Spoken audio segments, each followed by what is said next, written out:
Hi everyone. I want to spend the next few minutes briefly talking about needing and having both hip joints replaced at once. What I want to share with you is part of the journey that I've been through, and that if it's possible to avoid the challenges I've had, I'd like to save you the agony. One of my hip joints was replaced in 2013.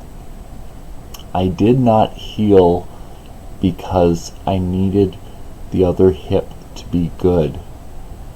The physiotherapy for hip replacement surgery assumes that the other hip and the other knee is doing good, so it can take the punishment as you build up the hip joint that has been replaced. When you're needing both of your hip joints replaced and they're being done one at a time, the healing just doesn't take place, and you don't progress as like what has been expected. I then had my second hip joint replaced in 2015. With another 2 years having gone by, the bones in my legs were losing their strength, and as well, my kneecap wasn't tracking correctly. It's supposed to sort of slide up and down. Instead, it was going diagonally. So I couldn't do the physiotherapy correctly again, and found that using a swimming pool was the only option. What could have been a very straightforward, about 4 months worth of a recovery, has now stretched into several years. And I'm still working through the chronic pain.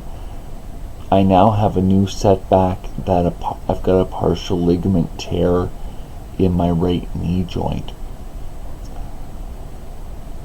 What I'm trying to suggest to you is that if you do have the option of getting them both done at once, try to give it the consideration and address any concerns that you have with your surgeon, so you're either at peace over it, or you could talk about the amount of time that needs to pass between surgeries before the second hip joint would be replaced. There are any number of valid reasons of doing them one at a time, and certainly I was in the situation that this is what was in my best interest, especially because of being young and hoping to avoid the second hip replacement. It came about that my second hip was also just as worn out, and it was done and needing replacing also. The other issue at stake is if pain or mobility is keeping you out of the workforce, the financial implications of not getting both your hip joints done at once will continue to strain your finances if you don't have access to a disability benefit, or short-term disability or a long-term disability that's going to adequately cover your cost of living. I'm in the situation where I own a home, and unfortunately the disability pension I'm receiving doesn't cover the cost of the maintenance for my home. And because I've not been able to heal, the repairs that are needing to take place to this house are starting to stack up. So I'd like to save you that grief. The pain control after having both hips replaced at once really isn't that much difference than getting one of them replaced and getting the second one replaced later. There is a team of doctors at each hospital. In Canada it's called the Acute Pain Management Service, but there's a team of doctors who have had special training to help take care of pain. So being fearful of out of control pain because of having both of your hips replaced at once shouldn't be a concern to you. The most appropriate concern is an anesthetist clearing you for the surgery. That is, meaning that your heart and your body can undergo both hip replacements during the same surgery. I understand there are life factors that may make it easier for not getting them both done at once. Like, for example, if you're raising young children, I understand that you might not want to go through with it all at once. I want to encourage you to weigh out the pros and cons of the decision so you come out with what is right for you. I'm not trying to make this video be a substitute for medical advice. I certainly don't know your history. I want to let you know that it's very reasonable to make a second appointment with your surgeon if you do have follow-up concerns, or if you are going to need time to think through, do I want to get one done or both of them done during the same surgery. One of the positive effects of the surgery is that the arthritic deterioration was gone. So the recovery wasn't terrible. It was easier to move my hips after the surgery than before.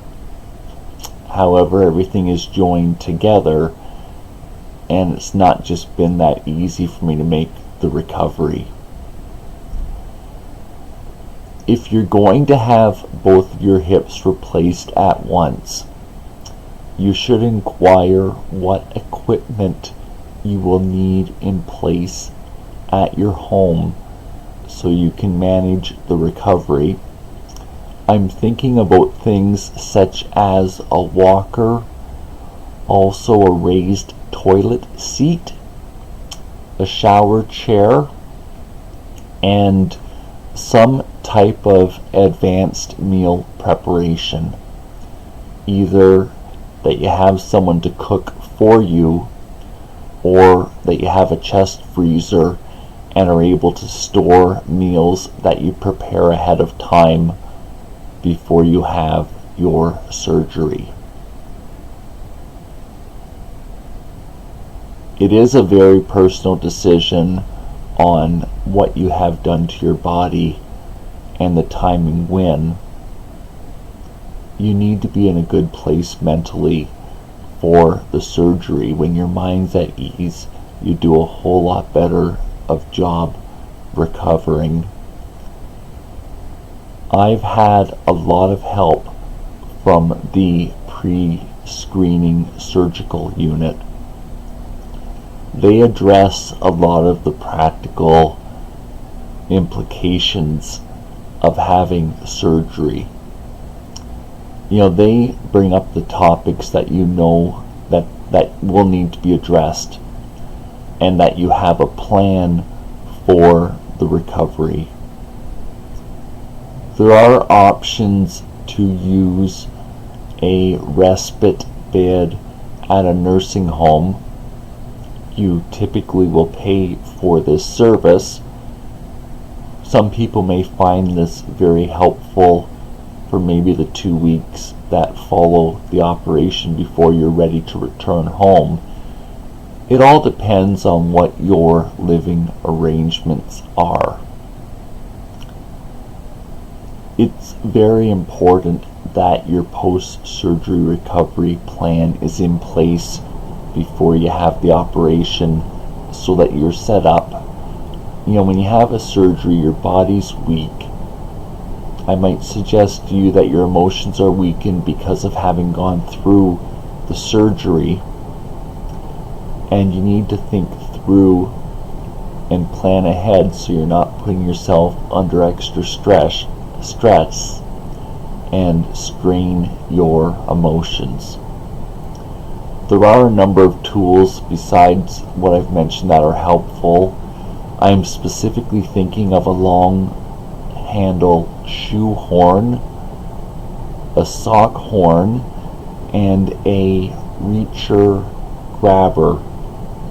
These 3 tools will help you immensely during whatever your recovery process is. You will need a plan for the post-surgery pain medication as well as whatever style of blood thinner you are recommended. You need to find out what the expected bill will be for these medications. I encourage you to ask questions.